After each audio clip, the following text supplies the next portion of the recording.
এখনো পর্যন্ত ভোটের যা ফল তাতে করে তৃণমূল বিপুল একটা সাফল্যের পথে, বিজেপি ধারে কাছে নেই। বামেরা তো খাতাই খুলতে পারেনি, কংগ্রেস একটা আসনে টিম টিম করে জ্বলছে। তৃণমূলের যে বিপুল সাফল্য, এই সন্দেশখালী ইস্যু, একাধিক দুর্নীতি issue, ED raid, CBI raid, নেতারা জেলে, মন্ত্রীরা জেলে, প্রত্যেক দিন প্রায় দিন আমরা দেখেছি ইডি সমন পাঠাচ্ছে, সিবিআই সমন পাঠাচ্ছে তৃণমূলের নেতাদের, মন্ত্রীদের। এর পরেও বিজেপি একটা এত প্রবল প্রতিবাদের জায়গায় নেমে আন্দোলন করলো। তৃণমূলের এই বিপুল সাফল্যের পেছনে আসল রহস্যটা কি বলে আপনার মনে হয়? এর পিছনে বেশ কয়েকটা কারণ আছে। তো প্রথমত, যে দুর্নীতির অভিযোগগুলো উঠেছে, বেশ কয়েকজন তৃণমূল নেতা মন্ত্রী জেলবন্দি হয়ে রয়েছেন। খাদ্য দুর্নীতি, শিক্ষাক্ষেত্রে নিয়োগ দুর্নীতি, সন্দেশখালী ইস্যু, নানা ইস্যু ছিল। কিন্তু তা সত্ত্বেও তৃণমূল একটা বড় জয় পেয়েছে। যেটা মনে করা হচ্ছে এর প্রধান কারণ হচ্ছে লক্ষ্মীর ভান্ডার। এই যে লক্ষ্মীর ভান্ডার যে প্রকল্প 2021 সালের নির্বাচনের আগে তৃণমূল নেত্রী মমতা বন্দ্যোপাধ্যায় ঘোষণা করেছিলেন, তখনই দেখা গেছিল ঘোষণার পরে 21 সালে একটা বড় সাফল্য পেয়েছিল তৃণমূল। এবং তারপর যখন এই লক্ষ্মীর ভান্ডার প্রকল্প ইমপ্লিমেন্টেশন হয়, প্রথমে 500 টাকা ছিল, এবং এইবার ইলেকশনের আগে যখন এই প্রকল্প আরো তার টাকা বাড়ানো হয়, সাধারণ ক্ষেত্রে 1000 টাকা এবং এসসিদের ক্ষেত্রে 1200 টাকা। এই যে লক্ষ্মীর ভান্ডার প্রকল্প যে নিয়েছিল সরকার, এবং তার যে ফল সুদূর প্রসারী, এটা বুঝেছিলেন তৃণমূল নেত্রী। এবং এবার যেটা দেখা গেছে, প্রত্যেকটা প্রচারে যে কোনো নেতা নেত্রী বা প্রার্থী জিজ্ঞেস করছেন, লক্ষ্মীর ভান্ডার আপনারা পাচ্ছেন? মায়েরা, বোনেরা লক্ষ্মীর ভান্ডার পাচ্ছেন? মানে লক্ষ্মীর ভান্ডার একটা বড় বেশি কোনো সন্দেহ নেই যে মহিলাদের একটা বড় অংশ ভোট দিয়েছে।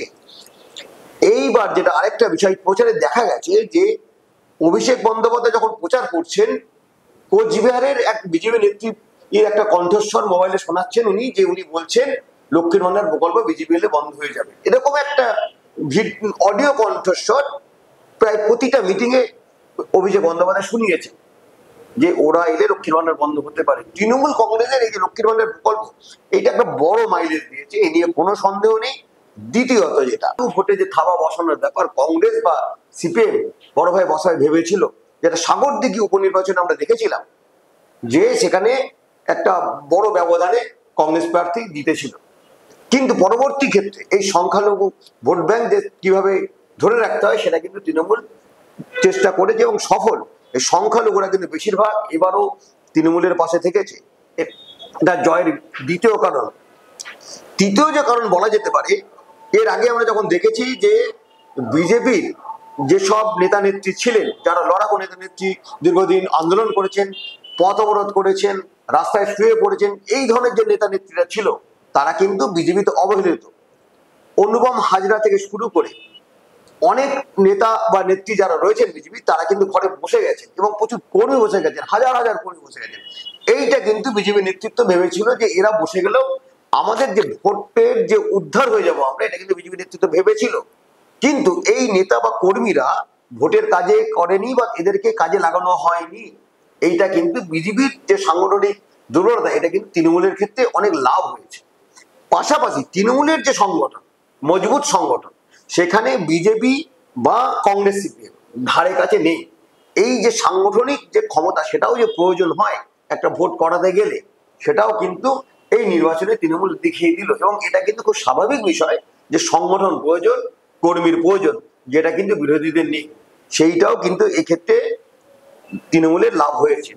আরেকটা যে বিষয়, এই যে 100 দিনের প্রকল্প বা কেন্দ্রীয় আবাস যোজনা যেগুলো রয়েছে, তাতে দীর্ঘ বছর ধরে কেন্দ্রীয় সরকার টাকা দিচ্ছে না এই রাজ্যকে, অর্থাৎ বঞ্চনার শিকার পশ্চিমবঙ্গ।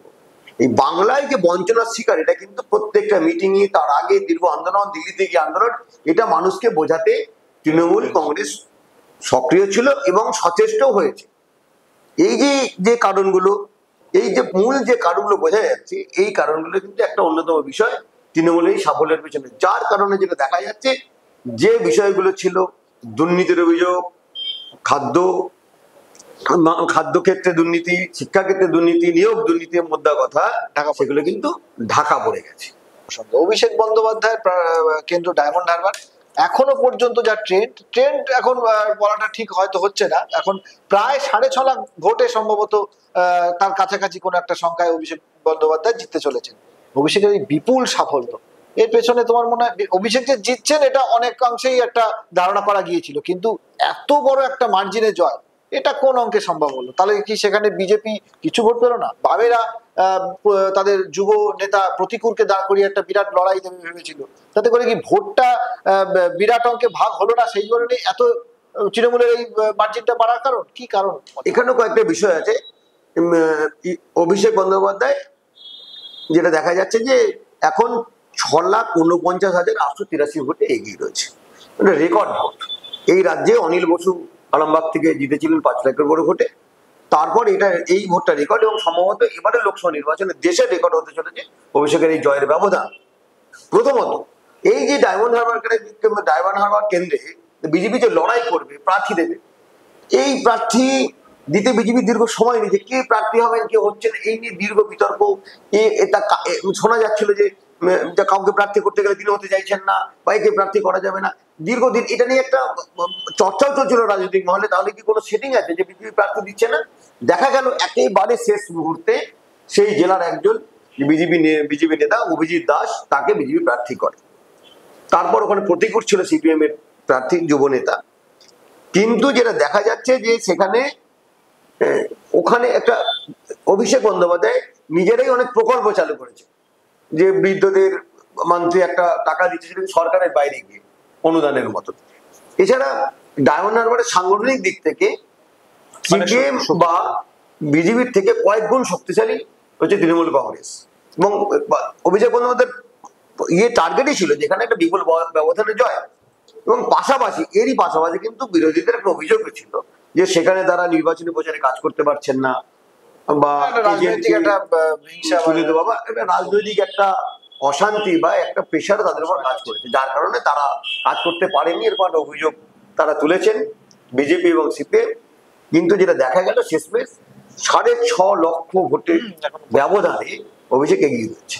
অধীর চৌধুরী আমাদের প্রদেশ কংগ্রেস সভাপতি, উনি বহরমপুর কেন্দ্রে পরপর বেশ কয়েকবার জিতে চলেছিলেন। এবারেও কিন্তু অধীর চৌধুরী ওই কেন্দ্র থেকে হেরে যাবেন, বা এখনো পর্যন্ত যা ট্রেন্ড তাতে করে অধীর চৌধুরীর হারার সম্ভাবনাটাই বেশি। অধীর চৌধুরী গড় বহরমপুর, সেখানে কংগ্রেসের সাংগঠনিক দুর্বলতাটা কি একটা বড় কারণ? যেটা ব্যাপার যে অধীর চৌধুরীর প্রসঙ্গে বলছে, অধীর চৌধুরী প্রদেশ কংগ্রেস সভাপতি। দীর্ঘদিন ধরে যেটা দেখা গেছে যে এই যে এনডিএ যে বিপরীত জোট হয়েছিল, ইন্ডিয়া জোটে কংগ্রেস, সিপিএম, তৃণমূল সব একসঙ্গে থাকলেও বরাবর কিন্তু মমতা বন্দ্যোপাধ্যায়ের বিরোধিতা করে এসেছেন অধীর চৌধুরী। একদম মানে সম্পূর্ণ বিরোধী যাকে বলে। এবং যেটা সম্প্রতি দেখা গেছে যে কেন্দ্রীয় নেতৃত্বের সঙ্গে এই নিয়ে বিরোধ হয়েছিল অধীর চৌধুরী। এরপরে যেটা দেখা গেল, এখনো অব্দি প্রায় 25,000 ভোটে অধীর চৌধুরী পিছিয়ে রয়েছেন তৃণমূল কংগ্রেসের প্রার্থী ইউসুফ পাঠানের থেকে। ইউসুফ পাঠান গুজরাট থেকে এসেছে, অধীর চৌধুরী কিন্তু এখানকার দীর্ঘদিনের সাংসদ। এখানকার যে বহরমপুরের এই যে সাংসদ অধীর চৌধুরী, সেখানে যে কটা বিধানসভা আছে একটাতেও কিন্তু কংগ্রেস ক্ষমতায় নেই। কংগ্রেস বিধানসভায় শূন্য। এখানে একটি মাত্র আসন বহরমপুর, সেটা বিজেপির দখলে বিধানসভা। কার্যত অধীরের যে মিথ থাকতে পারে, কিন্তু সাংগঠনিক ভাবে অধীর চৌধুরী কিন্তু আগের থেকে দুর্বল, এটা স্বীকার করতে হবে। মানুষ হয়তো ভোট দেবেন এটা অধীর চৌধুরী ভেবেছেন যে মানুষের ভোটে তিনি জিতবেন, কিন্তু সাংগঠনিক দিক থেকে একটা দুর্বলতা কংগ্রেসের ওখানে রয়ে গেছে। এই বিষয়টা কিন্তু ওদেরকে ভাবিয়েছে। এবং যেটা দেখা যাচ্ছে, ইউসুফ পাঠান এখনো অব্দি কিন্তু ওদের থেকে এগিয়ে রয়েছেন, এবং শেষমেশ কি ফল দাঁড়ায় সেটা দেখা যাবে, এখনো সেই সময় রয়েছে। আচ্ছা, আরেকটা কেন্দ্র তমলুকে অভিজিৎ গাঙ্গুলি কখনো উনি পিছিয়ে ছিলেন, কখনো এগিয়ে ছিলেন। এখনো সর্বশেষ যা ট্রেন্ড তাতে করে অভিজিৎ গাঙ্গুলি কিছু ভোটে এগিয়ে রয়েছে, জিততেও পারেন হারতেও পারেন। অভিজিৎ গাঙ্গুলির যে কেন্দ্র, সেখানে শুভেন্দু অধিকারী প্রায় সব সময় আমরা তাকে দেখেছিলাম বিভিন্ন সভা সমাবেশে। কার্যত অভিজিৎ গাঙ্গুলির রাজনৈতিক অভিভাবক হিসেবে কাজ করতে আমরা দেখেছিলাম শুভেন্দু অধিকারীকে। তবে কি গড়েই শুভেন্দু পদ্ম ঠিক ফোটাতে পারলেন না? কারণ তার ভাইও কাঁথি থেকে সম্ভবত এখনো পর্যন্ত যা ট্রেন্ড তাতে করে শুভেন্দু অধিকারীর ভাই তিনিও পিছিয়ে রয়েছেন। তো কেন মনে হচ্ছে যে শুভেন্দু নিজের গড়ে কি তাহলে এবারে বিজেপির সাংগঠনিক শক্তি বাড়াতে একেবারে ব্যর্থ হলেন? শুভেন্দুর কাছে সব থেকে বড় চ্যালেঞ্জ হচ্ছে কাঁথি এবং তমলুক, এই দুটো কেন্দ্র থেকে বিজেপি প্রার্থীকে জয়ী করানো। কাঁথি কেন্দ্রে নিজের ভাই দাঁড়িয়েছে সৌমেন্দু অধিকারী, আর তমলুকে দাঁড়িয়েছে প্রাক্তন বিচারপতি অভিজিৎ গঙ্গোপাধ্যায়। এইবার যেটা হাড্ডাহাড্ডি লড়াই চলছে সেখানে আমরা দেখতে পাচ্ছি এবং এই মুহূর্তে তমলুকে কিছু ভোটে এগিয়েছেন অভিজিৎ গঙ্গোপাধ্যায়। তবে যে পরিমাণে, যে ব্যবধানে এগিয়ে থাকার কথা, সেটা কিন্তু আমরা দেখতে পাচ্ছি না। এই ক্ষেত্রে কিন্তু একটা প্রশ্ন ওঠা স্বাভাবিক, যে শুভেন্দু অধিকারী তার নিজের গড়, সেটা কি তিনি সামলাতে পারছেন না? রাজ্যের নীতিকে যদি ধরা হয়, যে এইবারে রাজ্যের মধ্যে সব থেকে বেশি প্রচার করেছেন শুভেন্দু অধিকারী দলের, আর ছিলেন সুকান্ত মজুমদার, সেক্ষেত্রেও কিন্তু শুভেন্দু অধিকারীর সাংগঠনিক বিষয় নিয়ে কিন্তু একটু প্রশ্নচিহ্ন দেখা দেবে। কাথি তমলুক যদি বিজেপি হেরে যায়, যদি না জয় পায়, সে কিন্তু আরো বড় প্রশ্ন দেখা দিতে বাধ্য। এখন কিন্তু এটা শুভেন্দু নেতৃত্ব নিয়ে প্রশ্ন উঠবে।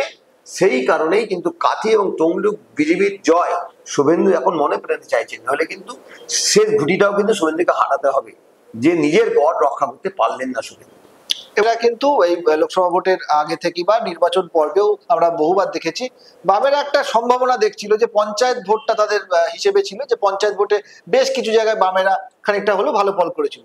সেই অঙ্কের নিরিখে বামেরা ভেবেছিল লোকসভা ভোটে তারা বোধহয় দাগ কাটতে পারবে। তো এখনো পর্যন্ত যা ট্রেন্ড, তাতে করে বামেরা সম্ভবত খাতা খুলতে পারছে না লোকসভা ভোটে। এটা কেন মনে হয়, এই ভরাডুবিটা কি করে? বামেরা হয়তো শূন্যই থেকে যাবে, যেটা প্রথম আলোচনাতেও বলেছিলাম, যে এইভাবে ট্রেন্ড যাচ্ছে বামেদের পক্ষে আসন পাওয়া সম্ভব হবে না। যদিও মুর্শিদাবাদ একটু ভালো ফল হয়তো হবে, পার্সেন্টেজ অফ ভোট বাড়বে, বামেদের এই রাজ্যে ভোটের পার্সেন্টেজ, ভোটের শতাংশ বাড়বে, সেটার বাড়ার সম্ভাবনা রয়েছে, কিন্তু আসন পাওয়ার দিক থেকে কোনো সম্ভাবনা নেই।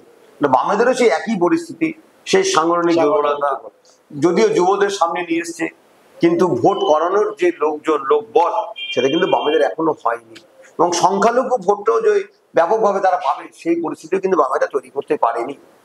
কংগ্রেসের সঙ্গে জোট হয়েছে, এখনো অব্দি ঈশা খান চৌধুরী মালদা দক্ষিণের যে প্রার্থী, সে এগিয়ে রয়েছে, সম্ভবত ওই সিটটি কংগ্রেস পাবে, এখনো অব্দি কিছুটা নিশ্চিত।